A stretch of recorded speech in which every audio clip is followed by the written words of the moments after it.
తెలంగాణలో BRS party బీజేపీలో విలీనం అవుతోంది అనేది విపరీతమైన డిస్కషన్ జరుగుతుంది. తెలంగాణ రాష్ట్ర రాజకీయాల్లో బీఆర్ఎస్ బీజేపీలో విలీనం చేయాలి అంటే భారతీయ జనతా పార్టీ కావాలి అనుకుంటే చాలా రకాల మార్గాలు. రాజకీయాల్లో సహజం కానిది ఏమీ లేదు. ఈ రాష్ట్రంలో పీఆర్పీని కాంగ్రెస్ పార్టీలో విలీనం కొన్ని బిల్లుల విషయంలో పరోక్షంగా మద్దతు ఇచ్చాడు కాబట్టి ఆయన ఈ రోజు కూడా మోస్తున్నారు అనేది. ఇలా అప్పుడు చంద్రబాబు నాయుడు గారు అరెస్ట్ అయినప్పుడు బీజేపీ వాళ్ళే చేయించారు. దేశ రాజకీయ చరిత్రలో ఎంతెంతో మంది జైలుకి వెళ్ళారు, కానీ ఒక జగన్మోహన్ రెడ్డి విషయంలో మాత్రమే ఇన్ని సంవత్సరాల పాటు బెయిల్ మీద బయట ఎలా ఉండదు. పొరపాటు పడుతున్నారు. ఇంకా టైం ఉంది కదా, అమరావతి ఒక వేశ్యల రాజధాని అని, అక్కడ ఎయిడ్స్ పేషెంట్లు ఎక్కువ ఉన్నారు, సెక్స్ వర్కర్లు ఎక్కువగా ఉన్నారు అని ఈ రకమైన కామెడీ కేంద్ర ప్రభుత్వం ఒక రిపోర్ట్ ఇచ్చింది అనేది ఆయన చేసింది. అటువంటి వేశ్యల రాజధానిలో నువ్వు ఎందుకు అంతంత ఖరీదైన భవనాన్ని నిర్మించుకున్నావు? వేశ్యలని అనిపించిన వాళ్ళు దాన్ని సరిదిద్దుకోవాల్సింది పోయి సంకర తెగ అనటం, రాక్షసులు అనటం మహిళల్ని, ఇది ప్లాన్ ప్రకారం వెళ్తుందని అనుకోవాలి. కేంద్ర మంత్రి భూపతిరాజు శ్రీనివాసవరం గారు ప్రస్తుతం మనకి లైవ్లో అందుబాటులో ఉన్నారు. సార్ నమస్తే. 1 ఇయర్ కంప్లీట్ అయింది కేంద్ర మంత్రిగా బాధ్యతలు తీసుకుని. దట్టు మోడీ 3.0లో మీరు ఒక భాగస్వామి అయ్యారు. ఎలా గడిచింది 1 ఇయర్? ఇదేదైతే మోడీ 3.0లో నేను భాగస్వాముడిని అవడం అనేది నాకు చాలా ఆనందకరమైనటువంటి సంఘటన. ఈ 1 సంవత్సర కాలంలో ఏదైతే ఎన్డీఏ ఆధ్వర్యంలో ఉన్నటువంటి కేంద్రంలో ప్రభుత్వం కానీ రాష్ట్రంలో ప్రభుత్వం కానీ ఒక సంతృప్తికరమైనటువంటి పాలన ప్రజలకు అందించారనేటువంటి విషయంలో మేమే కాదు, వేళ ప్రజలు కూడా సంతృప్తిగా ఉన్నారు. అదే సమయంలో నరసాపురం పార్లమెంట్ సభ్యుడిగా ఎన్నికైనటువంటి నేను కేంద్ర మంత్రిగా నియమించబడినటువంటి సందర్భంలో నా పోర్ట్ఫోలియోల శాఖల తాలూకు పని విధానంలో కానీ, అదేవిధంగా నర్సాపూర్ పార్లమెంటు నియోజకవర్గ అభివృద్ధి విషయంలో కానీ ఈ సంవత్సర కాలంలో నేను చేసినటువంటి ప్రయత్నాల మీద నాకు కూడా సంతృప్తినిచ్చింది అనేటువంటి విషయం మటుకు చెప్పదలుచుకున్నాను. బేసిక్గా నరసాపురం రాజు గారు కేంద్ర మంత్రి అయ్యారు అంటే తెలుగు వాళ్ళందరూ కూడా ఒక గర్వపడే అంశం. పర్టికులర్గా గోదావరి జిల్లాల ప్రజలందరూ కూడా చాలా హ్యాపీగా ఫీల్ అయ్యారు. ఎక్స్పెక్ట్ చేశారు మీరు మొదటిసారి ఎంపీ 2.5 లక్షల మెజార్టీతో ఎంపీగా గెలవటం,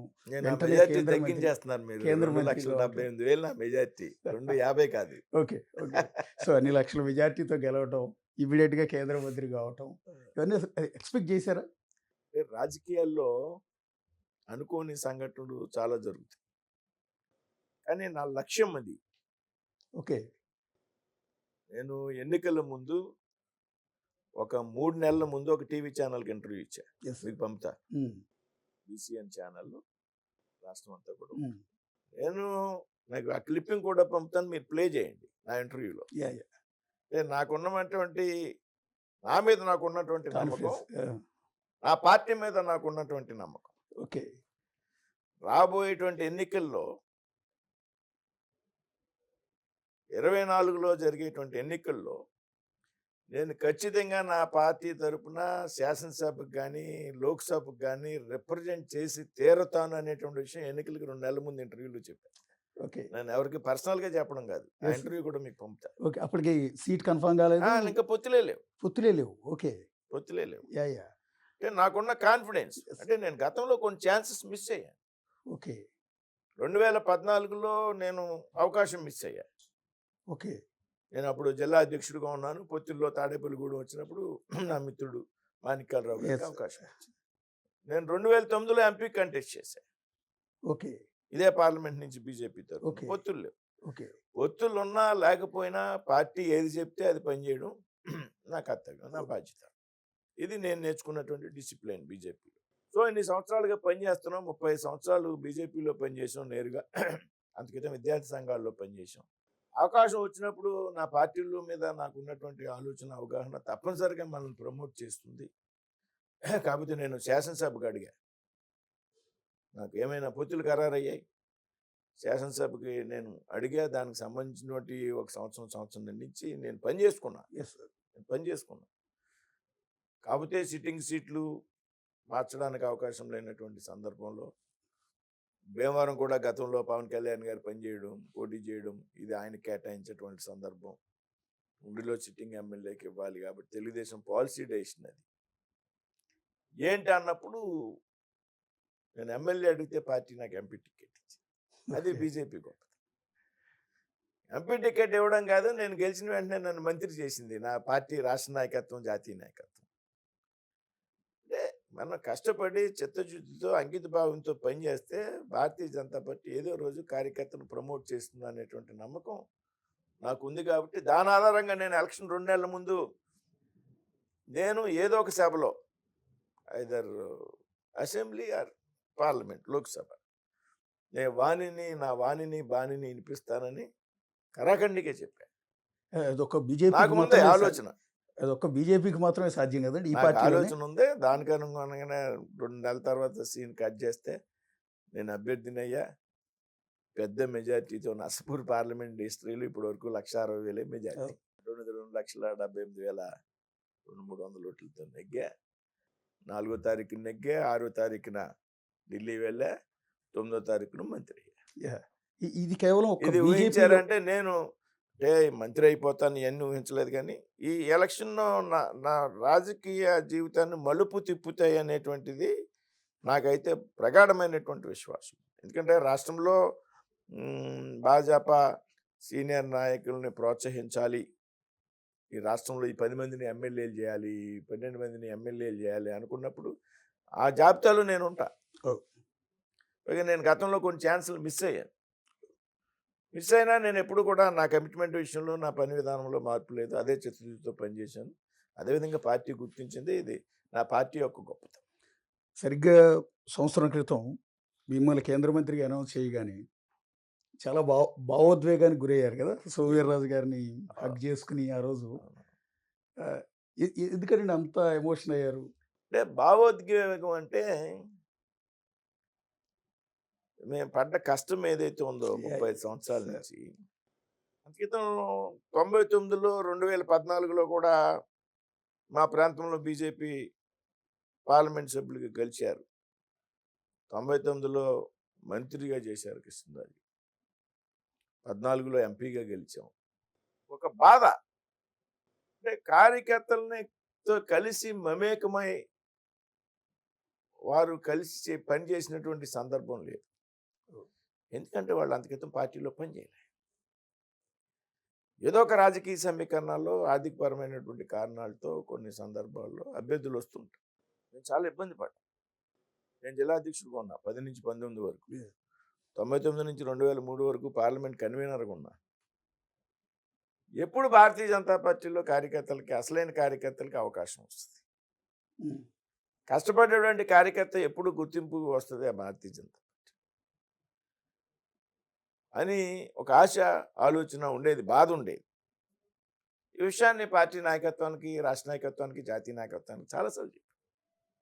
అటువంటి సందర్భంలో నాకు అభ్యర్థిత్వం ఇచ్చేటువంటి విషయంలో కూడా మీ అందరికీ తెలుసు.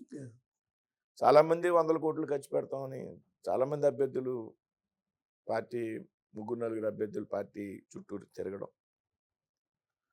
పార్టీ నాయకత్వం నా యొక్క పని విధానాన్ని గుర్తించి నన్ను అభ్యర్థిగా నిర్ణయించినటువంటి సందర్భంలో కూడా అభ్యర్థి మారిపోతాడు, ఆర్థికంగా సరిపోవడం, ఎమ్మెల్యే అభ్యర్థులు సహకరించరు, ఎన్ని పెద్ద ఎత్తున కొంత మీడియాలో, సోషల్ మీడియాలో, వార్తాపత్రికల్లో కథనాలు. నా మనస్సాక్షి ఒకటే చెప్పింది అప్పుడు కూడా, నా పార్టీ నాయకత్వం ఒకసారి నిర్ణయం తీసుకుంటే మార్చదు. అందులో నా విషయంలో అసలు నేను ఏం పని చేశాను, ఈవేళ నా దగ్గర డబ్బులు లేవో ఉన్నాయో, నా దగ్గర డబ్బులు లేకుండానే నేను ఎలక్షన్ చేశానా? నాకు మా 7 అభ్యర్థులకి ఎప్పుడు ఎన్నికల్లో కూడా ఆర్థికపరమైనటువంటి అంశాల్లో ఎక్కడ అసలు డిఫరెన్స్ రాలేదు. వాళ్ళు నాకు సహకరించారు, నేను వాళ్ళకి సహకరించాను. ఎలక్షన్ డబ్బులు లేకుండా అయిపోద్దా? నాకు తెలియదా రాజకీయాలు? అంటే నా దగ్గర ఎంత డబ్బు ఉందో నేను ఎందుకు ఖర్చు పెడతాను? వీళ్ళందరికీ నేను ఓపెన్గా ముందు వైట్ పేపర్ రిలీజ్ చేయాలా? అవును. మీకు అర్థమైంది. 35 సంవత్సరాల కోసం పార్టీ కోసం బోళ్ళు ఆస్తులు అమ్మాను. పార్టీ కార్యక్రమం వస్తే ఉమ్మడి ఆంధ్రప్రదేశ్లో కూడా ఏదైనా పెద్ద కార్యక్రమం చేయాలంటే అది ఆ పశ్చిమ గోదావరి జిల్లాలోనే చేయాలి, భీమవరంలోనే చేయాలనేటువంటి పేరు ఉమ్మడి ఆంధ్రప్రదేశ్లో ఉంది. సార్ నా పొలిటికల్ లైఫ్లో ఎప్పుడు ఎవరినో ఒక రూపాయి చందా అడగలే. ఎంత పెద్ద కార్యక్రమం చేసిన డొనేషన్ అడగడం ఇష్టం ఉండదు, అలవాటు లేదు, నా మనసు అంగీకరించదు. అలాగే నేను ఇవాళ ఏ నాయకుడు పార్టీ కోసం సొంత డబ్బు ఖర్చు పెట్టి రాజకీయాలు చేసినటువంటి వ్యక్తులు చాలా అరుదు. ఆ కెపాసిటీస్ ఉండి, శక్తి సామర్థ్యాలు ఉండి ఈ పార్టీలోనే ఎందుకు పనిచేసిన ఇన్ని సంవత్సరాలు మాకు తెలియదు. అది ఇంకో పార్టీలోకి వెళ్తే మేము ఎమ్మెల్యేలు అవుతాం, లేకపోతే మున్సిపల్ చైర్మన్లు అవుతాం, ఎమ్మెల్సీలు అవుతాం అని సిస్టంలో సిద్ధాంతం కోసం పనిచేసాం. ఎప్పుడో బీజేపీకి 2 పార్లమెంట్ స్థానాలు ఉన్నప్పుడు ఈ పార్టీలో చేరాం, కష్టపడి పనిచేసాం. అంటే ఎమ్మెల్యేలు అవుదాం, ఎంపీలు అవుదాం, మంత్రులు అవుదాం అని మేము పనిచేయలేం. కాబట్టి దాని ఆధారంగా అప్పుడు పెద్ద ఎత్తున జరిగినటువంటి ప్రయత్నం. ఇందాక మీరు ఇదంతా నేను ఎందుకు చెప్తున్నానంటే ఎందుకు అంత భావోద్వేగానికి గురయ్యారు?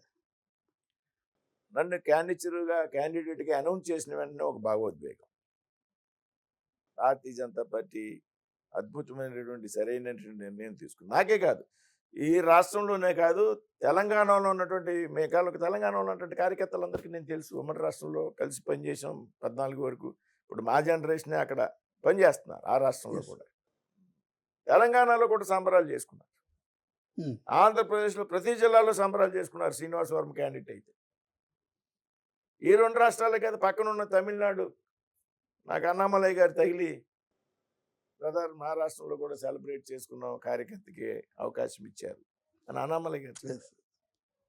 అంటే అంతమంది కార్యకర్తలకి హుషారు ఇచ్చినటువంటి సంఘటన నాకు మ్యాండేట్ టికెట్ ఇవ్వడం, అదో భావోద్వేగం. అయ్యాక 6 పోటీ చేసాం, 3 చోట్ల నెగ్గాం. ఇద్దరు సీనియర్స్ నాకన్నా. గతంలో మా నాయకురాలు, అధ్యక్షురాలు, మంత్రిగా పనిచేశారు. ఎం రమేష్ గారు 2 సార్లు రాజ్యసభ మెంబర్ చేశారు. నేను ఫస్ట్ టైం పార్లమెంట్. అయినప్పటికీ నన్ను మంత్రిగా తీసుకోవడం అనేది ఒక భావోద్వేగం. ఆ సందర్భంలో అక్కడ కొంతమంది కార్యకర్తలు మా వాళ్ళు ఉంటే ఆ సందర్భంలో వచ్చినటువంటి ఎమోషన్ అది. కేంద్ర స్టీల్ అండ్ హెవీ ఇండస్ట్రీస్ మినిస్టర్గా మోడీ గారి మేక్ ఇన్ ఇండియా పాలసీ ఏదైతే ఉందో, అలాగే వికసిత్ భారత్, ఈ రెండిట్లో మీది చాలా కీలకం, స్టీల్ అండ్ హెవీ ఇండస్ట్రీస్ అనేది. సో ఎంతవరకు ఫుల్ఫిల్ చేయగలుగుతున్నారు ఈ 1 ఇయర్లో? 1 ఇయర్లో కొన్ని అద్భుతమైనటువంటి నిర్ణయాలు తీసుకున్నాం. మోడీ గారి వెరీ పర్టికులర్, స్టీల్ ఉత్పత్తిలో ఏ దేశంలో ఎక్కువ ఉత్పత్తి ఉంటుందో ఆ దేశం యొక్క జీడిపి బాగుంటుంది. కాబట్టి స్టీల్ ఇండస్ట్రీని ప్రతిరోజు కూడా సమీక్షిస్తూ ఉంటాడు. ఇప్పుడు ఈ దేశంలో 170 మిలియన్ టన్ను స్టీల్ ప్రొడక్షన్ ఉంది. 2030 నాటికి ఈ 170 మిలియన్ టన్ ఏదైతే ఉందో దాన్ని 300 బిలియన్ టన్ చేయాలనేది మోడీ గారి ఆలోచన. ఉన్న ప్లాంట్లో సామర్థ్యాన్ని పెంచడం, కొత్త ప్లాంట్లకి అనుమతులు ఇవ్వడం ద్వారా 2030కి 300 మిలియన్ టన్ ఉత్పత్తిని సాధించాలి అనేటువంటి లక్ష్యంగా మోడీ గారు ప్రణాళిక. అందులో భాగంగా మేము చాలా అద్భుతమైనటువంటి నిర్ణయాలు తీసుకున్నాం. విదేశాల నుంచి వచ్చేటువంటి క్వాలిటీ లేనటువంటి స్టీలు, సపోజ్ చైనా నుంచి, క్వాలిటీ తక్కువ ఉంటుంది, రేట్ తక్కువ ఉంటుంది, కానీ వాటి మీద ఇంపోర్ట్ ఛార్జీలు బలంగా పెంచాం నిరోధించడానికి. అదేవిధంగా దేశంలో స్టీల్ ఉత్పత్తిని పెంచడానికి ఆర్ఎస్ఎల్ మెటల్ ఎంకరేజ్ చేస్తున్నాం. అనకాపల్లిలో 17.5 మిలియన్ టన్ కెపాసిటీ, అంటే స్టీల్ ప్లాంట్ కన్నా ఇంకో 1.5 టైం ఎక్కువ. స్టీల్ ప్లాంట్ 7.3 మిలియన్ టన్, ఆర్ఎస్ఎల్ఎం గారు మెటల్ గారు పెట్టబోయేటువంటి ప్లాంట్ 17.5 మిలియన్ టన్. ఫస్ట్ ఫేజ్లో 7.5, సెకండ్ ఫేజ్లో 10 మిలియన్ మెట్రిక్ టన్స్. అంటే అదేవిధంగా ఉన్న ప్లాంట్లో సెయిల్లో ఉన్నాయి బొకారో, రూర్కెలా, బిలాయ్, వీటిలో కెపాసిటీని పెంచడం, ఈ ద్వారా స్టీల్ ప్రొడక్షన్ పెంచాలనేటువంటి ఒక నిర్ణయం. అందులో భాగంగానే ఇప్పుడు ఏదైతే వైజాగ్ స్టీల్ ప్లాంట్కి నాకు సంబంధించి అతిపెద్ద సంతృప్తికరమైనటువంటి సంఘటన ఏంటంటే, ఆంధ్ర రాష్ట్ర యొక్క పౌరుడిగా ఈ రాష్ట్రానికి సెంటిమెంట్ అయినటువంటి ఏదైతే అనేక మంది ప్రాణాలు కోల్పోయి విశాఖ ఉక్కు, ఆంధ్ర ఉక్కు నినాదంతో ఏర్పాటు చేసుకున్న స్టీల్ ప్లాంట్ తీవ్రంగా నష్టాల్లో ఉన్నటువంటి పరిస్థితుల్లో, తీవ్రమైనటువంటి నష్టాలు, మామూలు నష్టాలు కాదు, దాన్ని ప్రైవేట్ పరం చేయాలనేటువంటి ఆలోచన నుంచి మోడీ గారిని ఒప్పించి, నిర్మలా సీతారామన్ గారిని ఒప్పించి, మంత్రి అయినటువంటి గత 10 సంవత్సరాల్లో ఏ ఒక్క స్టీల్ మినిస్టర్ కూడా విశాఖ స్టీల్ ప్లాంట్ని సందర్శించలే. కానీ నేను కుమారస్వామి గారు కూర్చుని మంత్రి అయిన నెల రోజుల్లోపు నేను స్టీల్ ప్లాంట్కి వెళ్ళాలనుకున్నప్పుడు చాలామంది వద్దన్నారు. వద్దు సార్, అక్కడ పరిస్థితి బాగోదు, ఏ మంత్రి రాలేదు 10 సంవత్సరాల నుంచి అంటే, లేదు వెళ్ళాల్సిందే అని ఇద్దరం వెళ్ళాం. కార్మిక సంఘాలతో కూర్చున్నాం, అధికారులతో కూర్చున్నాం, యాజమాన్యంతో కూర్చున్నాం, సమస్యలను అధ్యయనం చేసాం, అనువనువున పరిశ్రమను పరిశీలించాం. ఎట్టి పరిస్థితుల్లో ఇంత అద్భుతమైనటువంటి స్టీల్ ప్లాంట్ దేశంలో ఎక్కడా లేదు. ఇంత అద్భుతమైనటువంటి, ఇంత పెద్ద ఎత్తున భూములు ఉన్నటువంటి పరిశ్రమ ఇది. దీన్ని ఏదో రకంగా ప్రైవేటైజేషన్ అవ్వకుండా కాపాడాలని ఆ రోజు అక్కడే ఆలోచన చేసి, దాన్ని కేంద్రానికి సరైన సమయంలో సరైన రకంగా రిప్రజెంట్ చేయడం ద్వారా, ఈ విషయంలో ముఖ్యమంత్రి గారు పవన్ కళ్యాణ్ గారు ఢిల్లీ వచ్చినప్పుడల్లా వారు కూడా పదే పదే చెప్పడం, ఇది మా సెంటిమెంటు, దీన్ని ప్రైవేటైజేషన్ అని మినహాయించండి అని. దానికి ఆ సమయంలో నేను స్టీల్ మంత్రిగా ఉండడం కూడా రాష్ట్రానికి చాలా ఉపయోగమైంది. అదొక అద్భుతమైనటువంటి స్టీల్ మంత్రిగా నాకు ఒక అద్భుతమైనటువంటి మరుపురానిటువంటి నిర్ణయం. అదేవిధంగా ఏదైతే వికసిత్ భారత్ 2047 ఆ లక్ష్యంగా నేను బిహెచ్ఈ, ఇది కూడా నా దగ్గర ఉంది, హెవీ ఇండస్ట్రీస్. అందులో బిహెచ్ఈఎల్ లాంటి భారీ పరిశ్రమలు ఉన్నాయి. Cement corporation of India, BHEL, engineering, EPIL, అదేవిధంగా చాలా పిఎస్యులు, సిపిఎస్యులు, నవరత్నాలు, మహారత్నాలు అన్నీ ఎన్ఎండిసి స్టీల్లో ఉంటుంది. పెద్ద పెద్ద పిఎస్యులు అన్నీ ఉంటాయి. ముఖ్యంగా ఈ బిహెచ్ఈఎల్లో ఆర్డర్స్ పెద్ద ఎత్తున సంపాదించాం. ఇవాళ 2 లక్షల కోట్ల ఆర్డర్స్ బిహెచ్ఈఎల్కి ఉన్నాయి. గతంలో లాభాలు ఆర్డర్స్ తక్కువ ఉన్నటువంటి సందర్భం నుంచి. అదేవిధంగా ఏదైతే ఈవీ వెహికల్స్కి సంబంధించిన విషయం కూడా మా సబ్జెక్ట్. వెరీ ఇంపార్టెంట్ కదా. నెక్స్ట్ అంతా EV stations, EV charging stations, EV vehicles. ఈ మధ్యనే తెలంగాణకి 2000 బస్సులకి మనం మంజూరు చేసాం. అంటే సిటీ ఆధారంగా రాబోయే 2 రోజుల్లో ఆంధ్రప్రదేశ్కి, కర్ణాటకకి ఇచ్చాం, తెలంగాణకు 2000 బస్సులకి అనుమతిని ఇచ్చాం. ఈవీ వెహికల్స్కి సంబంధించి కొన్ని విప్లవాత్మకమైనటువంటి నిర్ణయాలు తీసుకున్నాం. పెద్ద ఎత్తున ఈవీ వెహికల్స్ యొక్క సామర్థ్యాన్ని పెంచాలి, పెద్ద ఎత్తున ఈవీ ఛార్జింగ్ స్టేషన్స్ పెంచాలి. ఈవీ ఛార్జింగ్ స్టేషన్స్ ఉంటే ఈవీ వెహికల్స్ ఆటోమేటిక్గా వినియోగంలోకి వస్తాయి. ఇవాళ ఛార్జింగ్ స్టేషన్స్ రాని కారణంగా, అదేవిధంగా ఈవీ వెహికల్స్ ముఖ్యమైనటువంటి పార్ట్ బ్యాటరీ. బ్యాటరీ తయారీకి అవసరమైనటువంటి లిథియం మన దగ్గర అవైలబిలిటీ లేదు. బ్యాటరీలు బయట నుంచి ఇంపోర్ట్ చేస్తాం. అందుకని ఈ లిథియంను కూడా బయట నుంచి తెచ్చుకుని ఇక్కడే బ్యాటరీలు తయారు చేసేటువంటి విధానానికి శ్రీకారం చుట్టాం. ఈ విధంగా వికసిత్ భారత్ 2047లో మన 2 పోర్ట్ఫోలియోలు కూడా ముఖ్యమైనటువంటి కీలకమైనటువంటి పాత్ర పోషించబోతా ఉన్నాయి.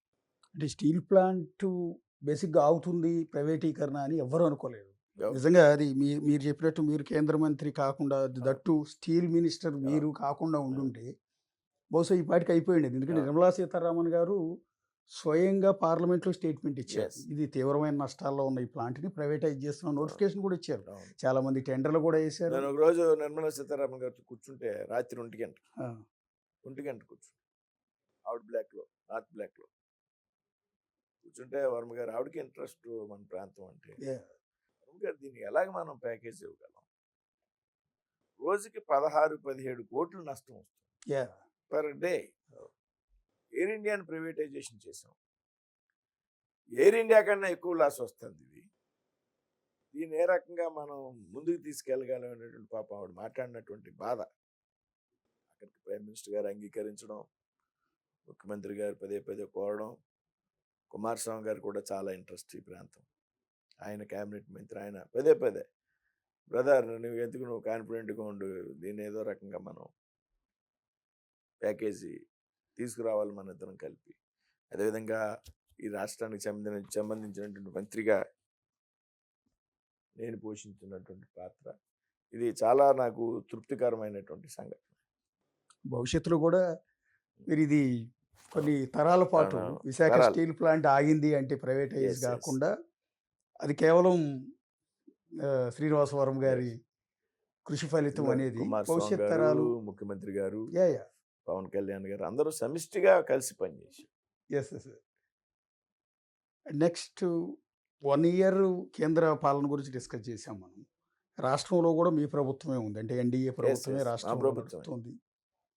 రాష్ట్రంలో ఈ 1 ఇయర్లో ఆంధ్రప్రదేశ్ అనేది అంటే రాష్ట్ర రాజధాని కూడా సరిగా లేని, కనీస ఆదాయ వనరులు కూడా లేని, ఉద్యోగులకు జీతాలు కూడా ఇవ్వలేని సిచ్యువేషన్లో ఉన్న కొత్తగా ఏర్పడిన ఈ రాష్ట్రం ఈ 1 ఇయర్లో ఏమైనా ప్రోగ్రెస్ కనిపిస్తుంది? తప్పనిసరిగా అండి.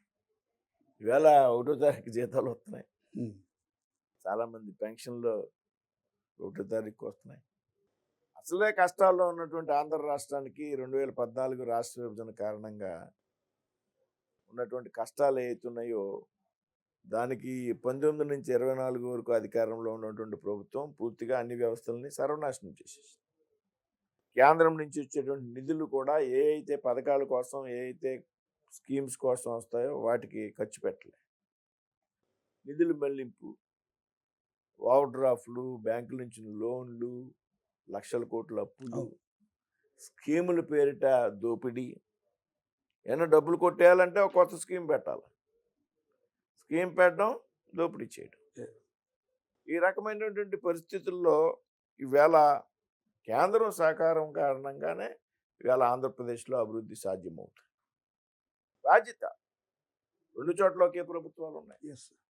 చంద్రబాబు నాయుడు గారు ఏ అయితే ప్రతిపాదనలు పంపారో ముఖ్యమంత్రి గారు, లేకపోతే ఢిల్లీ వచ్చినప్పుడు మంత్రుల్ని పదే పదే కలుస్తారు, నెలకు 1 సారి 2 సార్లు వస్తారు, ప్రధానమంత్రి గారిని కలుస్తారు, దీనికి సంబంధించిన రిక్వైర్మెంట్ మీద రిప్రజెంటేట్ చేస్తారు, వెంటనే కేంద్రంలో అనుమతులు మంజూరు చేసేటువంటి పరిస్థితి. ఈ సంవత్సర కాలంలో మీకు తెలుసు దేనికి ఎంత డబ్బు వచ్చింది.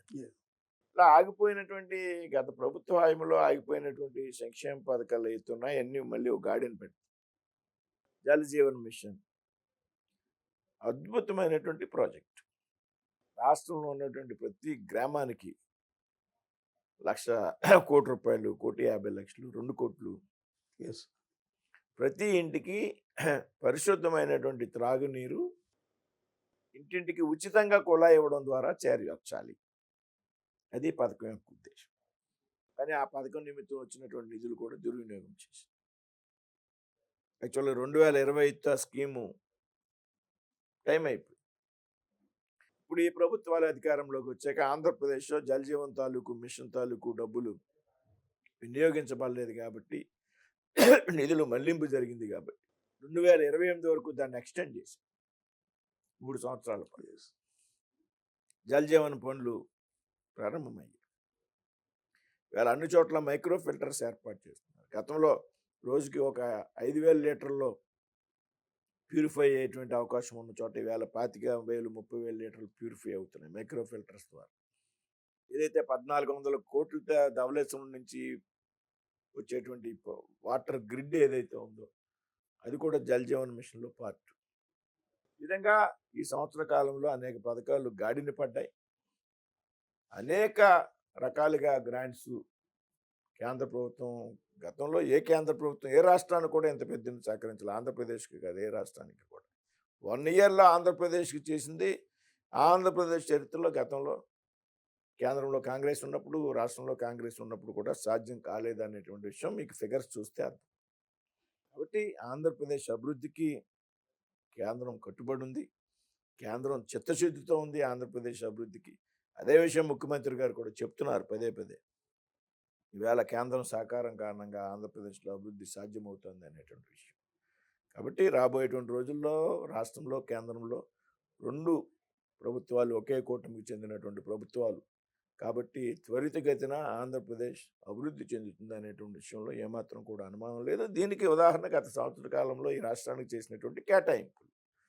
అమరావతి గానీ, పోలవరం గానీ, రైల్వే జోన్ గానీ, అమరావతికి కొత్తగా దేశంలో అన్ని ముఖ్య నగరాల నుంచి రైల్వే లైన్ ఏర్పాటు చేయడంలో గానీ, లేకపోతే అక్కడ లక్షల కోట్లతో రామాయపట్నంలో బీపీసీఎల్ రిఫైనరీ మంజూరు చేసింది. అక్కడ అనకాపల్లి దగ్గర ఏదైతే 1,35,000 కోట్లతో గ్రీన్ హైడ్రోజన్ ప్రాజెక్టు, నక్కపల్లిలో బల్క్ డ్రగ్ ఏర్పాటు, ఇప్పటికే సిటీని పారిశ్రామిక నగరంగా అభివృద్ధి చేసింది. దాంతో వారోకల్లు, కొప్పర్తి ప్రాంతాలని వారోకల్లుకి 2,800 కోట్లు, కొప్పర్తికి 2,200 కోట్లతో అభివృద్ధి చేస్తూ ఉంది. ఈ విధంగా కొత్త నేషనల్ హైవేస్, కొత్త రైల్వే ప్రాజెక్టులు పెద్ద ఎత్తున కేంద్రం సహకారం ఇస్తూ ఉంది. రాబోయేటువంటి రోజుల్లో మిగతా 4 సంవత్సరాల్లో కూడా ఈ రకమైనటువంటి సహకారం అందుతుంది అనేటువంటి విషయంలో ఏమాత్రం కూడా అనుమానం. అంటే ఒక విమర్శ కూడా ఉంది. అంటే కొన్ని పార్టీలు చేస్తున్న విమర్శ ఏంటంటే 2014, 2019 మధ్యలో కూడా సేమ్ డబుల్ ఇంజిన్ సర్కార్ ఉంది. ఇక్కడ ఎన్డీఏ గవర్నమెంట్, అక్కడ కూడా కేంద్రంలో ఎన్డీఏ గవర్నమెంటే ఉంది. అప్పుడు అమరావతి మన గుండెకాయ, కొత్తగా ఏర్పడిన రాష్ట్రం. అప్పుడు దానికి ప్రధాని మోడీ గారే వచ్చి శంకుస్థాపన చేశారు. కానీ చేసిన క్రమంలో మట్టి నీరు ఇచ్చి వెళ్ళిపోయారన్న విమర్శ బహుశా మీకు ఎప్పటికీ చాలామంది నుంచి వినిపించింది. అది నిధులు ఇవ్వలేదు. ఎందుకు అంటే అప్పుడు ఈ రాష్ట్రం నుంచి గెలిచిన ఎంపీల అవసరం కేంద్రానికి లేదు. కానీ మొన్న జరిగిన 2024 ఎన్నికల్లో ఆంధ్రప్రదేశ్ నుంచి గెలిచిన ఎంపీలు, పర్టికులర్గా తెలుగుదేశం పార్టీ తరఫున గెలిచిన ఎంపీల అవసరం కేంద్రానికి చాలా ఎక్కువ ఉంది. కాబట్టి టీడీపీ సపోర్ట్తో కేంద్ర ప్రభుత్వం నడుస్తోంది కాబట్టే నిధులు ఇస్తున్నారు అన్న విమర్శ. అది వాస్తవం కాదండి. ఇవాళ ఎంపీల అవసరమే భారతీయ జనతా పార్టీ కావాలి అనుకుంటే చాలా రకాల మార్గాలు ఉన్నాయి. ఇది ఎన్నికల ముందు ఏర్పడినటువంటి పొత్తు, ఎన్నికల తర్వాత వచ్చినటువంటి పొత్తు కాదు. 14లో కూడా ఎన్నికల ముందు పొత్తే ఉంది. అయితే ఏదైతే ఒక సున్నితమైనటువంటి అంశం రాష్ట్ర విభజన సందర్భంగా ప్రత్యేక హోదా కావాలి అనేటువంటి విషయంలో ఏర్పడినటువంటి ఒక అభిప్రాయ భేదం కావచ్చు, కొంత మిస్అండర్స్టాండింగ్ కావచ్చు, కొంచెం కేంద్రంలో రాష్ట్రంలో మధ్య చిన్న డిస్టర్బెన్స్ వచ్చింది. అంటే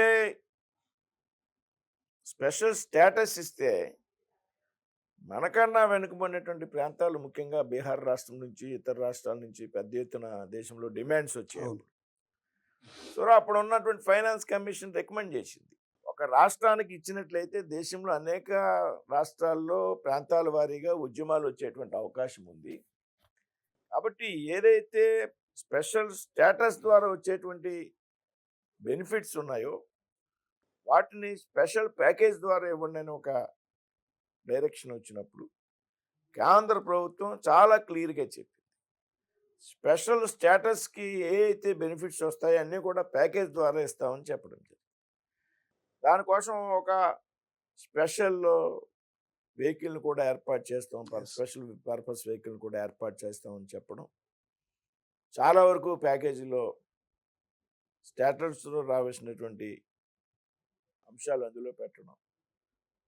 రాష్ట్రంలో ఆవేళ చెప్పారు స్పెషల్ స్టాటస్లో ఉంది, 11 విద్యా సంస్థలు ఇస్తామన్నారు. 11 విద్యా సంస్థలు ప్యాకేజీలో ఇచ్చారు. మనకి గూడెంలో స్టార్ట్ అయింది, అన్నీ ఆ 2-3 ఇయర్స్లోనే క్లాసులు ప్రారంభించారు అన్ని చోట్ల. 16-17 సంవత్సరాలుగా అన్ని చోట్ల ఓన్ క్యాంపస్లు స్టార్ట్ చేసి క్లాసులు స్టార్ట్ చేసి అలాగన్నీ.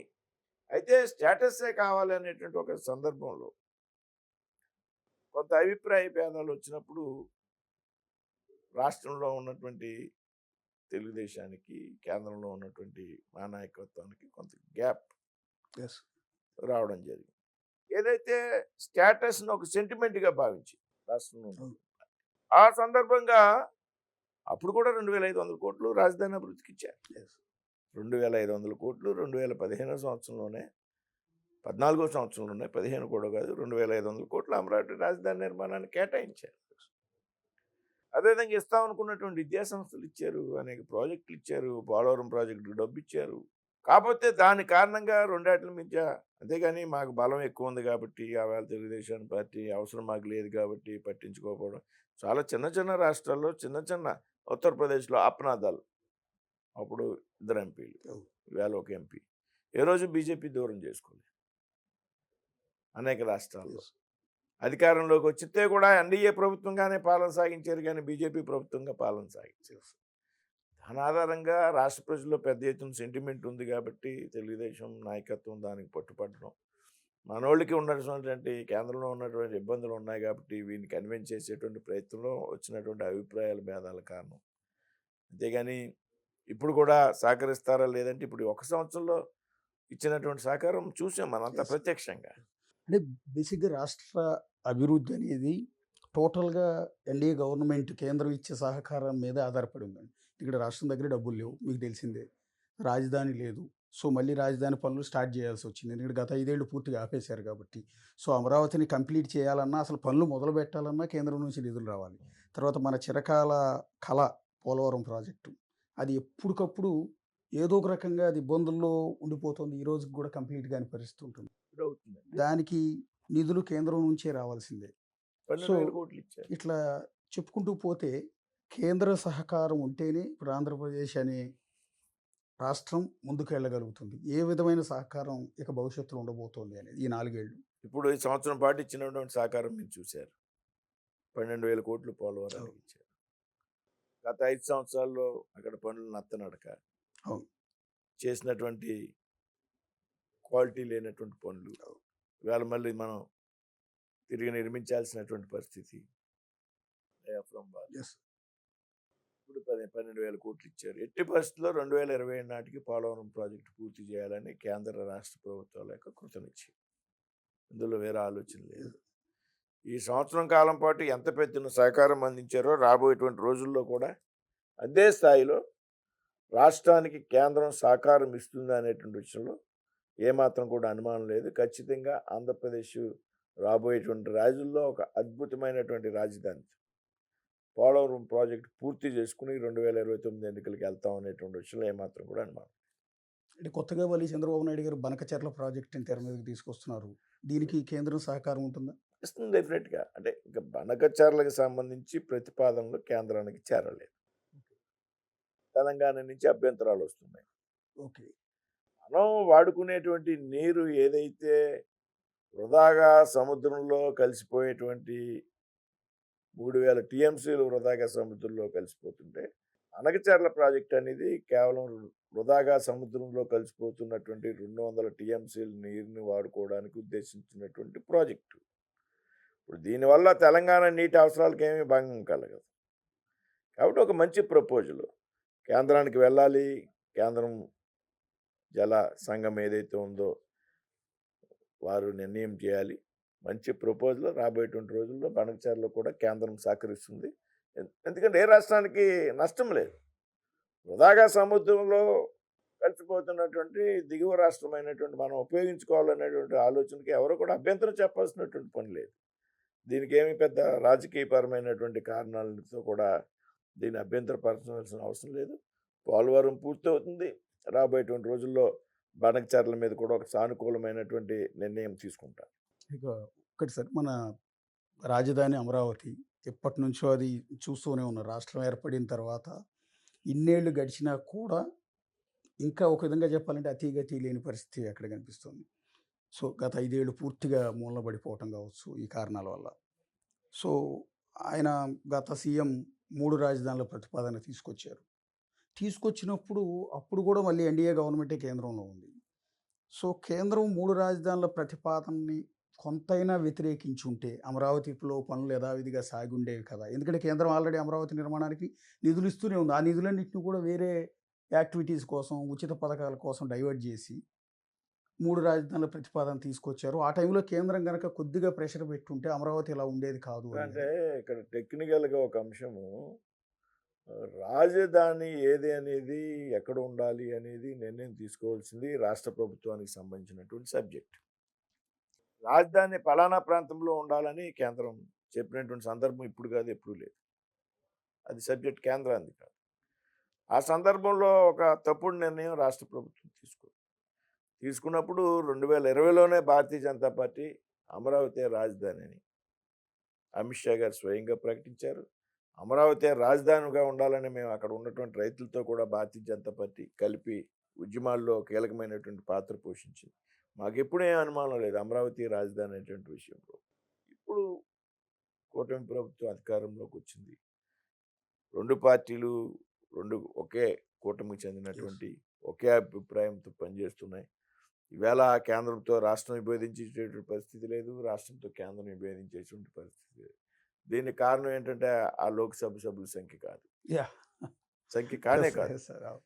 ఎందుకంటే ఇవాళ రాష్ట్ర అభివృద్ధిలో చంద్రబాబు నాయుడు గారు ఒక విజన్ ఉన్నటువంటి ముఖ్యమంత్రి. ఆలోచన బలంగా ఉంటుంది. జనరల్‌గా మీకు ప్రభుత్వాలు ఏర్పడినప్పుడు ఈ ఏదైతే ఈ సంఖ్య ఉన్నదో ఆ సంఖ్య కేంద్రానికి అవసరం అనుకున్నప్పుడు కొన్ని పార్టీలు కొన్ని అసంబద్ధమైనటువంటి డిమాండ్స్ మా 10 మంది ఎంపీలు వారికి అవసరం అనుకున్నప్పుడు మాకు ఇన్ని మంత్రి పదవులు కావాలి, ఇన్ని పలానా శాఖలు మాకు ఇవ్వాలి, ఏమీ డిమాండ్ చేయలేదు. బేషరతు మద్దతు యెస్. కేంద్రానికి. మాకు ఇంత సంఖ్య మంత్రులు కావాలని కానీ మా మంత్రులకి శాఖలు కావాలని కానీ అడగకుండా ఆంధ్రప్రదేశ్ రాష్ట్ర అభివృద్ధి లక్ష్యంగా చంద్రబాబు నాయుడు గారు బీజేపీకి సపోర్ట్ చేస్తున్నారు. ఇది ఎన్నికల ముందు ఒప్పందం. దానికి కమిటీ ఆయన ఉన్నారు. కేంద్రం కూడా ఆంధ్రప్రదేశ్కి అభివృద్ధి చేసేటువంటి విషయంలో ఇవాళ ముఖ్యమంత్రి గారు ఎప్పుడు ఢిల్లీ వచ్చినా వారు ఏమడిగినా కానీ వెంటనే నెలకి 2 నెలలకి దానికి సంబంధించి అనుమతులు కేంద్రం మంజూరు చేస్తాం. మీరు ఈ రాష్ట్రవాసి, తెలుగు వ్యక్తి, కేంద్రంలో మంత్రిగా ఉన్నారు.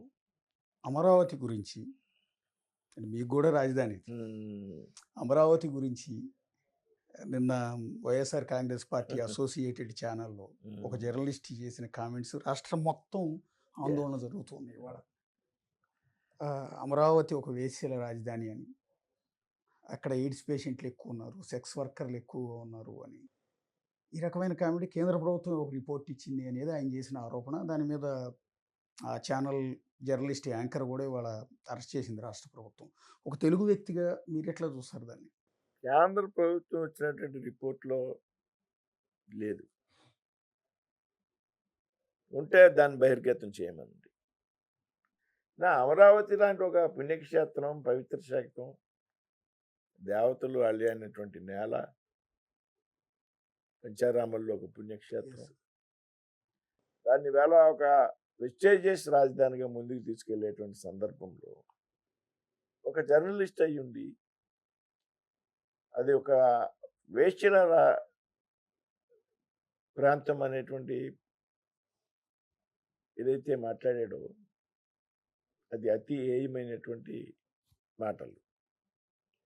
నేనేమంటానంటే ఈ రకమైనటువంటి డిస్కన్స్ పెట్టి ముందు ఆ ఛానల్ కూడా సంస్కారం ఎలా అది ఏ పార్టీకి చెందినగానే ఉండి వేళ ఆంధ్రప్రదేశ్లో కాదండి అందరు మహిళలకి సంబంధించిన విషయం. ఆ మహిళలకే కాదు వేళ ఆంధ్ర రాష్ట్ర ప్రజలందరినీ కూడా అవమానపరిచినటువంటి వాక్యాలు. ఒకవేళ మీరు అన్నట్టు కేంద్ర ప్రభుత్వం ఇక్కడ ఎయిడ్ పేషెంట్లు ఎక్కువ ఉన్నారు, ఇక్కడ ఉన్నారు అంటే కూడా అది కాదు క్రైటీరియా. ఒకవేళ ఇచ్చిన రిపోర్ట్స్ ఇస్తాయి సహజంగా అన్ని రాష్ట్రాలు పేషెంట్స్ ఉంటారు కాబట్టి అది వేశ్యల రాజధాని అనే మాట అనేది చాలా అసంబద్ధమైనటువంటి వాటలు. ఏదైతే నేను అదే అడిగా నిన్న మొన్న టీవీ ఛానల్లో వేళ అనుకుంటా అక్కడ అడిగితే ఇది అమరావతిలో ఉన్నటువంటి ప్రతి కుటుంబాన్ని అవమానపరిచింది. అది వాళ్ళ సాక్షి పార్టీకి చెందినటువంటి వైసీపీకి చెందినటువంటి వారు అవ్వచ్చు, ఇంకో కమ్యూనిస్ట్ పార్టీకి చెందినటువంటి వారు అవ్వచ్చు. బాధ్యతారాహిత్యమైనటువంటి వాక్యం. ఇటువంటి వ్యాఖ్యలు చేసిన వారి మీద తప్పనిసరిగా చర్యలు తీసుకోవాలి. ఇటువంటి ప్రసారం చేసినటువంటి ఛానల్స్ మీద చర్యలు తీసుకోవాలి. తప్పుడు వార్తలు, తప్పుడు కథనాలు ప్రచారం చేసేటువంటి వాటి మీద అంటే వారికి కూడా లిమిట్ ఉండాలి. పత్రికా స్వేచ్ఛ అన్న దానికి లిమిట్ ఉండాలి. తప్పనిసరిగా వాటి మీద చర్య తీసుకోవాల్సినటువంటి అవసరం. అంటే గత 5 ఏళ్ళు రాజధాని ఇక్కడ వద్దు, ఎగ్జిక్యూటివ్ క్యాపిటల్ వైజాగ్లో పెట్టాలి, న్యాయ రాజధాని కర్నూలులో అడిగేది అదే. ఇప్పుడు అటువంటి వేశ్యల రాజధానిలో నువ్వు ఎందుకు అంతంత ఖరీదైన భవనాన్ని నిర్మించుకున్నావు? నివాసాన్ని నిర్మించుకున్నావు కదా అక్కడ. వేచిల రాజధాని అయిన చోట్ల నీకు ఎందుకు అంత భవనానికి సొంత ఇంటిని నిర్మించుకున్నాడు ఆయన? అవసరం లేదు. వైజాగ్లో ఏం చూసి కట్టాడు? వైజాగ్లో ప్రజాధనం దుర్వినియోగం తప్పించి, వైజాగ్ ఒక మంచి ప్రాంతం, దాన్ని ఏ రకంగా డెవలప్ చేయాలో ఆ రకంగా డెవలప్ చేయాలి. ఒక పర్యాటక ప్రాంతంగా, ఒక ఐటీ హబ్గా, ప్రాంతాల మధ్య విభేదాలు సృష్టించడం ద్వారా వేళ ఏమైంది? అమరావతి అదే మంగళగిరిలో లోకేష్ గారు 80,000 90,000 మెజార్టీతో నెగ్గారు. అదే వైజాగ్లో నువ్వు అక్కడ ప్రజలను మభ్యపెట్టాలి, రాజధాని వైజాగ్లో పెద్ద ఎత్తున అక్కడ ఉన్నటువంటి పల్లా శ్రీనివాసరావు గారు 1,00,000 ఓట్లతో నెగ్గారు. నీ కళ్ళిబొట్లు మాటలు ప్రజలు నమ్మరు. ప్రజలు కొంతవరకు నమ్ముతారు. దాని ఆసరాగా తీసుకుని నువ్వు ప్రజలను పూర్తిగా మభ్యపెట్టాలనుకుంటే ప్రజలు చాలా తెలివైనటువంటి వ్యక్తులు, సరైనటువంటి సమయంలో సరైనటువంటి తీర్పునిస్తారు అనడానికి మొన్న ఎన్నికలే కారణం.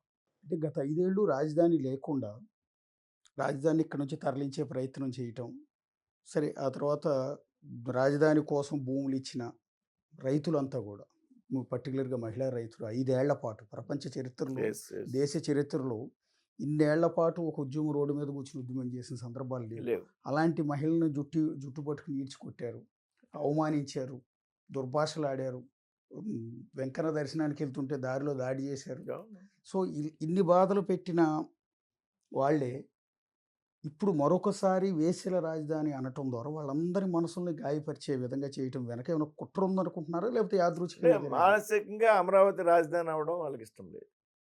వాళ్ళ మనసులో అంగీకరించేటువంటి పరిస్థితి లేదు. రైతులు ప్రపంచంలోనే ఇటువంటి ఉద్యమం ఎక్కడ చేయలే.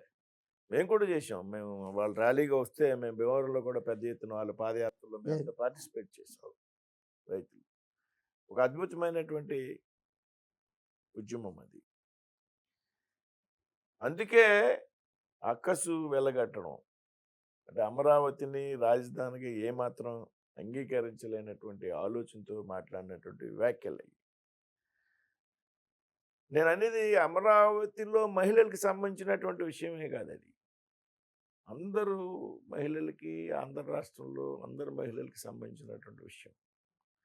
కాబట్టి ఇటువంటి వ్యాఖ్యలు ఏవైతే ఉన్నాయో ఆ వ్యాఖ్యలు ప్రసారం చేసినటువంటి ఛానల్ మీద చర్యలు తీసుకోవాలనేటువంటి విషయం రాష్ట్ర ప్రభుత్వం చాలా సీరియస్గా పరిశీలించాలి.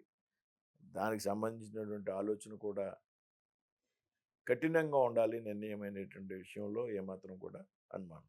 అంటే ఒకవేళ వాళ్ళ ఛానల్లో డిబేట్ జరిగింది, మాకేం సంబంధం, బయట నుంచి వచ్చిన ఒక గెస్ట్ మాట్లాడాడు అనేది వైఎస్ఆర్ కాంగ్రెస్ పార్టీ చెప్తున్నమాట. అయితే ఆ తర్వాత డ్యామేజ్ కంట్రోల్ కింద పార్టీ తరపు నుంచి ఖండన వస్తుంది అనుకుంటే, ఆ పార్టీ ముఖ్య సలహాదారు, పార్టీలో నంబర్ 2గా ఉన్న వ్యక్తి, ఒక విధంగా చెప్పాలంటే షాడో సీఎంగా పిలిచిన సజ్జల రామకృష్ణారెడ్డి నిన్న చేసిన కామెంటు సంకర తెగ అని మహిళలను ఉద్దేశించి, ఎవరైతే ఆందోళన చేస్తున్నారో సాక్షి ఆఫీసుల ముందు రోడ్డు మీదకి వచ్చి చేస్తున్నారో వాళ్ళందరినీ సంకర తెగ అంటే వేశ్యలని ముందు వాళ్ళ ఛానల్లోనే అనిపించిన వాళ్ళు దాన్ని సరిదిద్దుకోవాల్సింది పోయి సంకర తెగ అనటం, రాక్షసులు అనటం మహిళల్ని, ఇది ఇంకా రెచ్చగొట్టడమే కదా. అంటే ఇది ప్లాన్ ప్రకారం వెళ్తుందని అనుకోవాలి.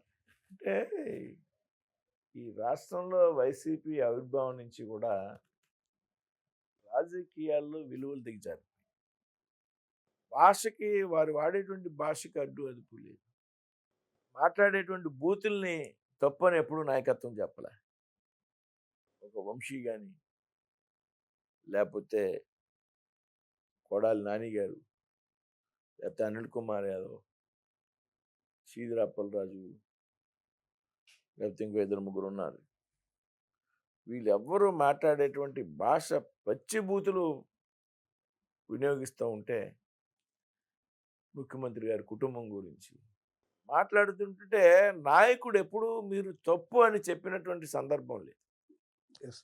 వారి కామెంట్ చూసి ఆనందపడడం, నవ్వడమే తప్పించి అతను ఇది రాజకీయాల్లో సరైనటువంటిది కాదు, వ్యక్తిగత విమర్శలు లేదు, మహిళలను గౌరవించాలి, ఈ రకమైనటువంటి పదజాలం రాజకీయాల్లో వాడకూడదు అనేటువంటి నాయకత్వం ఏనాడు కూడా నిరోధించలేదు ఆ పార్టీలో.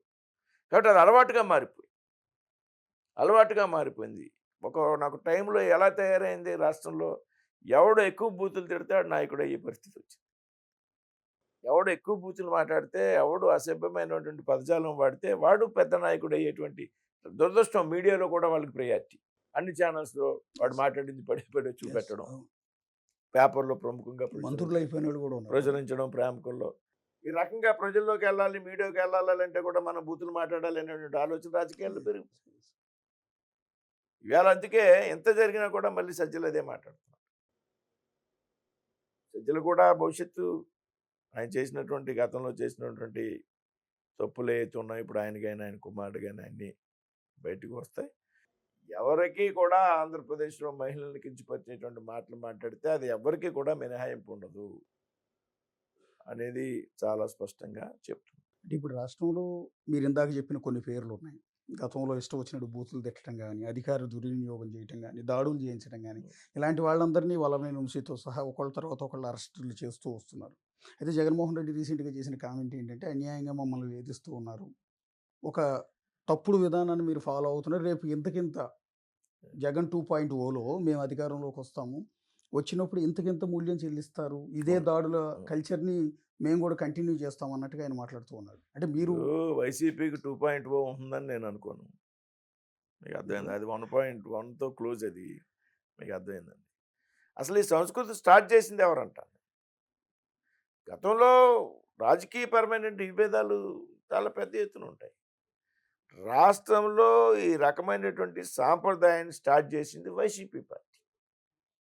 తెలుగుదేశం పార్టీ అధికారంలోకి వచ్చిన వెంటనే లేనిపోయిన కేసులు బనాయించేటువంటి ప్రయత్నం చేయాలి. అందరి మీద అప్పుడే సంవత్సరం అయింది.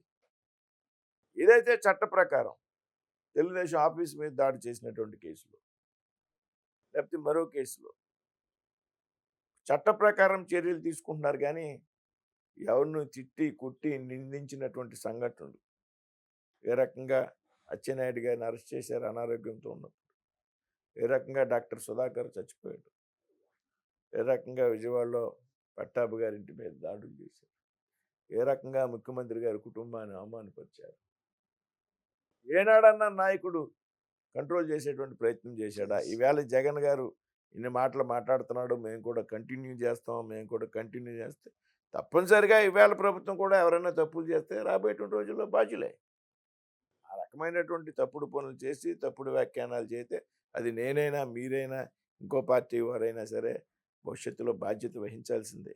ఏదో అధికారంలో ఉన్నంతకాలం అధినాయకుడి యొక్క మెప్పును పొందడం కోసం సంస్కారం మర్చిపోయి మాట్లాడి ఇష్టం వచ్చినట్టు దాడులు చేసి దౌర్జన్యాలు చేస్తే ఏదో రోజు ఎవరైనా సరే మూల్యం చెల్లించక తప్పదనేటువంటి విషయాన్ని మనంతా కూడా దయచేసి అర్థం చేసుకోవాలి.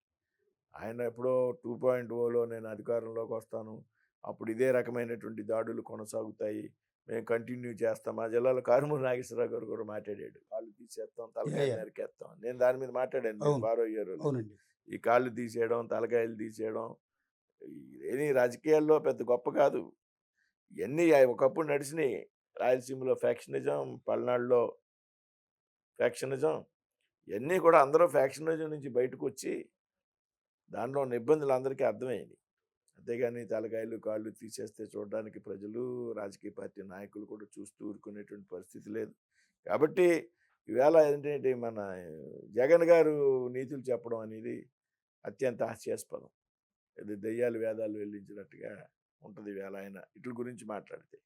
అంటే జగన్ గారికి బీజేపీకి మధ్య అవినాభావ సంబంధం ఎప్పటికీ కంటిన్యూ అవుతోంది కాబట్టే అక్రమాస్తుల కేసులో ఇంకా బెయిల్ మీద ఆయన బయట ఉన్నాడు. దేశ చరిత్రలో ఇన్ని సంవత్సరాల పాటు బెయిల్ మీద బయట ఉన్న వ్యక్తి, ఇన్ని వందల సార్లు కోర్టు వాయిదాలకు కూడా వెళ్లకుండా విచారణ కొనసాగిస్తున్న వ్యక్తి జగన్మోహన్ రెడ్డి మాత్రమే. ఇది కేవలం బీజేపీ ఆశీస్సుల వల్ల, బీజేపీకి గతంలో కొన్ని బిల్లుల విషయంలో పరోక్షంగా మద్దతు ఇచ్చాడు కాబట్టి ఆయన ఈ రోజు కూడా మోస్తున్నారు అనేది ఒక నింద, మీ పార్టీ మీద ఉన్న ఒక నిందండి. దాన్ని ఎట్లా తొలగించుకుంటారు? జనరల్‌గా న్యాయపరమైనటువంటి విషయాల్లో ప్రభుత్వం ఇన్వాల్వ్ అయ్యేటువంటి పరిస్థితి ఉండదు. ఆ పార్టీకి చెందినటువంటి అనేక మంది నాయకుల మీద కేసులు పెడుతున్నారు, ఇన్కమ్ ట్యాక్స్ దాడులు జరుగుతున్నాయి బీజేపీకి చెందినటువంటి నాయకుల మీద. దీనికి ఎవరు కూడా మినహాయింపు లేదు. చట్టపరంగా ఆయన ఉన్నటువంటి అవకాశాలను బట్టి ఆయన బెయిల్ తెచ్చుకోవడం జరిగింది.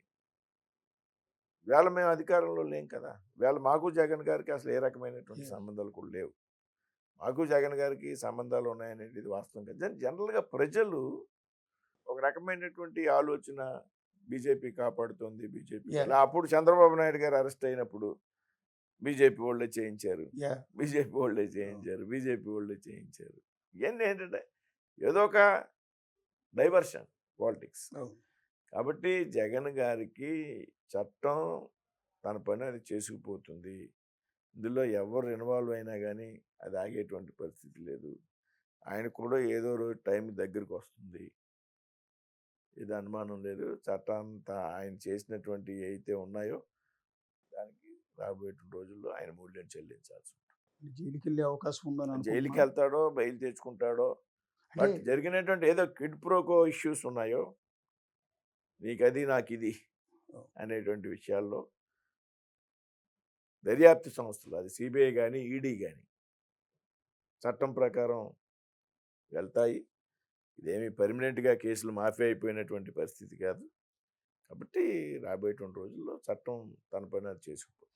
ఓంప్రకాష్ చౌతాలా లాంటి 80 ఏళ్లకు పైబడిన వ్యక్తికి కూడా అవినీతి కేసులో శిక్ష పడింది.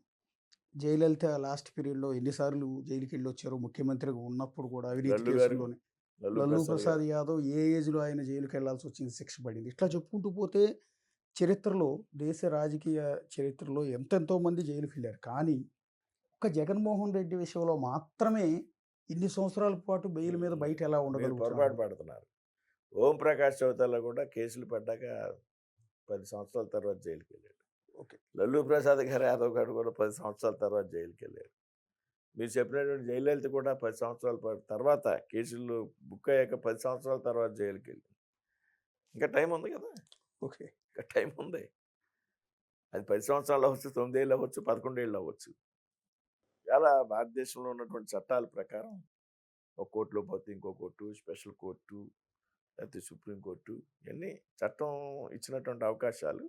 వీటిని అందరూ కూడా వినియోగించుకోవడానికి లల్లూ ప్రసాద్ గారు కూడా దానా కుంభకోణం బయటకడ్డాక 10-12 సంవత్సరాలు జైలుకి. చౌతాలా గారు కూడా అంతే, జయలలిత గారు కూడా అంతే. జయలలిత గారు ఒక టైంలో మద్దతు ఉపసంహరించింది, ఆవిడ ఏదైనా కేసులు తీయమని. నాయకత్వం ఒప్పుకోలేదే. ఇందాక మీరు ప్రస్తావించారు కదా, అధికారం కోసం లేకపోతే ఇది కోసం. ఆవిడ మీద ఉన్న కేసులు తీయమని ఆవిడ రిక్వెస్ట్ చేసినప్పుడు అప్పుడు ఉన్నటువంటి ప్రభుత్వం ఒప్పుకోనప్పుడు వాజ్పేయి గారి ప్రభుత్వం ఒక్కోటితో ప్రభుత్వాన్ని వదులుకుంది బీజేపీ. కాబట్టి ఇవన్నీ క్రైటీరియా కాదండి. పర్టికులర్గా ఇప్పుడు జరుగుతున్న డిస్కషన్ ఏంటంటే, మీరు అన్నది బెయిల్ విషయంలో కేంద్రం జోక్యం ఏమి ఉండదు, న్యాయస్థానాల విషయంలో జోక్యం ఉండదు. కానీ ఎంక్వైరీ విషయంలో, జగన్ మీద నడుస్తున్న సిబిఐ విచారణ విషయంలో కొంత స్లో డౌన్ అవుతున్నారు అనేది. ఇంకొకటి, ఆంధ్రప్రదేశ్లో జరిగిన ఇంకొక సంచలనం వివేకానంద రెడ్డి, అదే Jagan related issue. Vivekananda Reddy murder కేసులో సిబిఐ ఎంక్వైరీ జరుగుతుంటే ఆ కేసులో ఆరోపణలు ఎదుర్కొంటున్న నిందితుడిగా తెలిసిన అవినాష్ రెడ్డి, అంటే జగన్మోహన్ రెడ్డికి స్వయాన సోదరుడైన అవినాష్ రెడ్డిని అరెస్ట్ చేయడానికి సిబిఐ కడప వెళ్తే, సిబిఐని అప్పుడు సీఎంగా ఉన్న ముఖ్యమంత్రి జగన్మోహన్ రెడ్డి అడ్డుకుని లాండ్ ఆర్డర్ ప్రాబ్లం వస్తుందని సిబిఐని కూడా వెనక్కి పంపిన పరిస్థితి దేశంలో ఇంకెక్కడా లేదు కదా. ఇప్పుడు అవినాష్ రెడ్డి అనేటువంటి నిందితుడు అండి. అవినాష్ రెడ్డిది ప్రమేయం ఉందనేది ఇంకా సిబిఐ ప్రూవ్ చేయలేదు. జగన్మోహన్ రెడ్డి వెనక్కి పంపితే సిబిఐ వెనక్కి వెళ్ళిపోలే.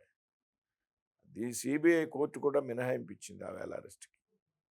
సిబిఐ కోర్టు అరెస్ట్ చేయమని చెప్పలే. మీకు అర్థమైందా? సిబిఐ అరెస్ట్ చేసి అతన్ని ప్రశ్నించాలని భావించిన ఆలోచన చేసింది. సిబిఐ కోర్టులో అతనికి మినహాయింపు వచ్చింది, ఆ రోజుని రిలీఫ్ వచ్చింది.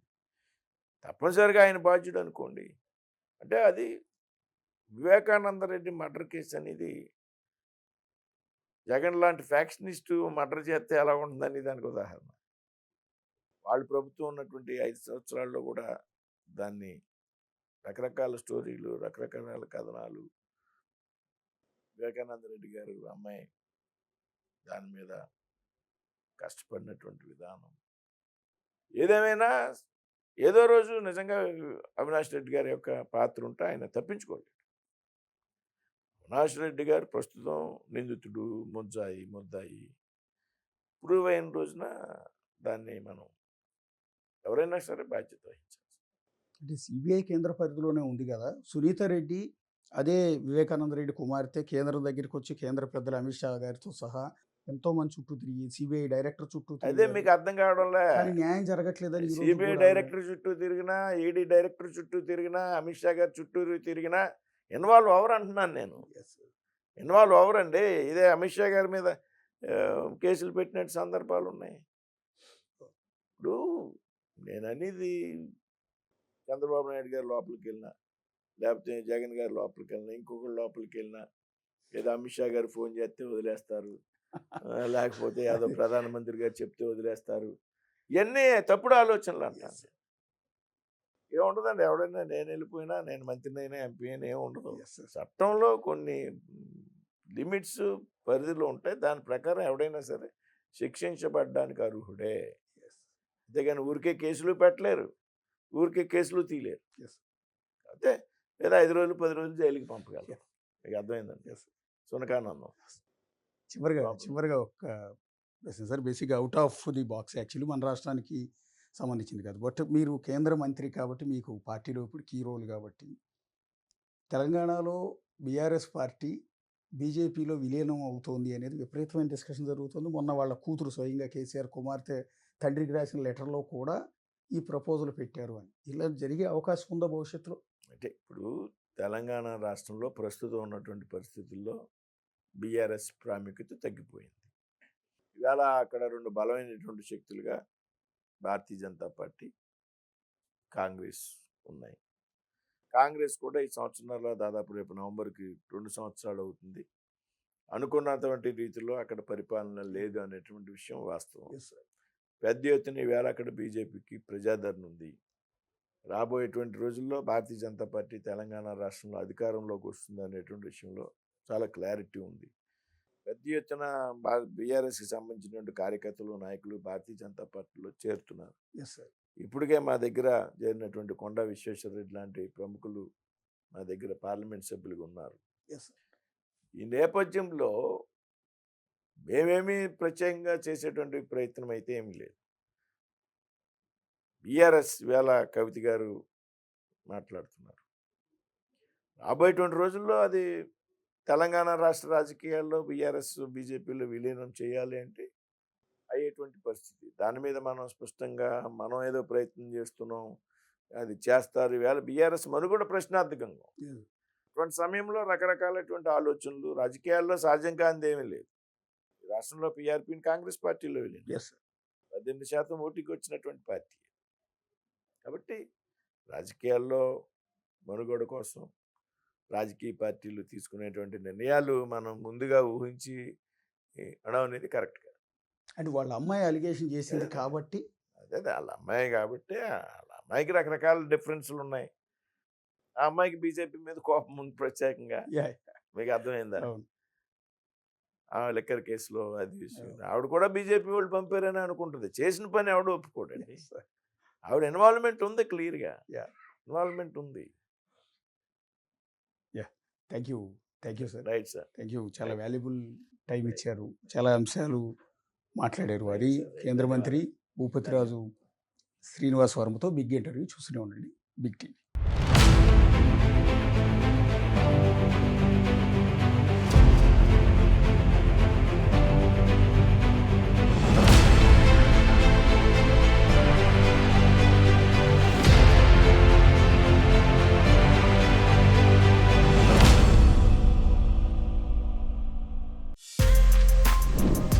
For more videos like this, subscribe Big TV channel.